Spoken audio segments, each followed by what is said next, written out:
எல்லாருக்கும் வணக்கம். இந்த நாளில் கூட வேதத்திலிருந்து ஒரு வசனத்தை வாசித்து தேவ ஆலோசனையை சிந்திப்போம்.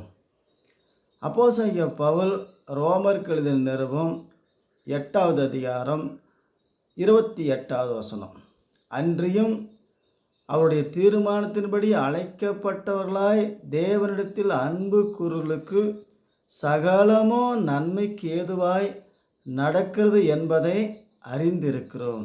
ஆகவே தேவனிடத்தில் அழைக்கப்பட்டவர்களுக்கு சகலமோ நன்மைக்கு ஏதுவாய் எது நடந்தாலும் சகலமோ தேவன் அனுமதியோடு நன்மைக்கு ஏதுவாய்.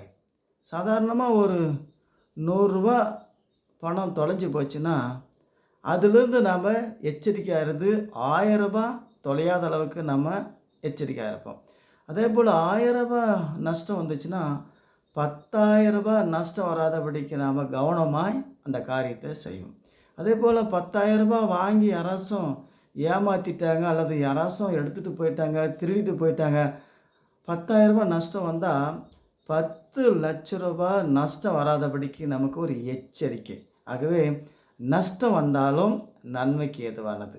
அப்போ தேவன் நஷ்டத்தையும் கஷ்டத்தையும் அனுமதிக்கிறாரு. அதிலிருந்து நமக்கு ஒரு நல்ல உபதேசத்தை, பாடத்தை, எச்சரிப்பை கற்றுத்தருகிறார். ஆகவே எது நடந்தாலும் சகலமும் நன்மைக்கு ஏதுவாய். இந்த பூமியில் உயிரும் மயிரும் நம்ம கையில் கிடையாது. எப்போ மயிர் உழுவும், எப்போ உயிர் நம்மளை விட்டு போகும் தெரியாது. எல்லாமே நமக்கு மறைவாக உள்ளது. ஆகவே எது நடந்தாலும் சகலமும் நன்மைக்கு ஏதுவாய். ஒன்றும் கொண்டு வந்ததில்லை, ஒன்றும் கொண்டு போவதில்லை. தேவன் இந்த பூமியில் எது செஞ்சாலும் சகலமும் நன்மைக்கு ஏதுவாய்.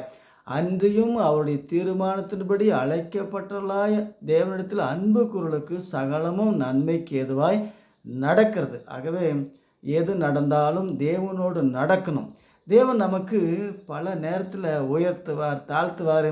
சுற்றியும் சத்துருக்கள் நமக்கு விரோதமாய் வரும்போது நமக்கு ஒரு பயமும் திகிலும் உண்டாகும். அதிலிருந்து தேவன் எப்படி நம்மளை மீட்டெடுக்கிறார் என்பது தான் சகலமும் நன்மைக்கு ஏதுவாய் தேவன் நம்மளை வழி நடத்துகிறார். ஆகவே இந்த நாளில் கூட ரோமருக்கு எழுதின நிருபம் 8வது அதிகாரம் 28வது வசனம் சொல்லுகிறபடி தேவனுடைய பிள்ளைகளுக்கு சகலமும் நன்மைக்கு ஏதுவாய் நடப்பதை அறிந்து தேவனோடு நடந்து நித்திய ராஜ்யத்தை சுதந்திரிக்க தேவன் நம்மளை பல வழியில் நடத்துவார். ஆகவே தேவனுடைய பிள்ளைகளாகிய நாம் தேவனோடு தேவனுடைய ஆலோசனையோடு நடந்து நித்திய ராஜ்யத்தை சுதந்திரிக்க தேவனை பற்றி கொண்டு தேவனுடைய வார்த்தை விசுவாசித்து அவரோடு நடக்க பழகிக்கொள்வோம். மீண்டும் நாளை சந்திப்போம். ஆமென்.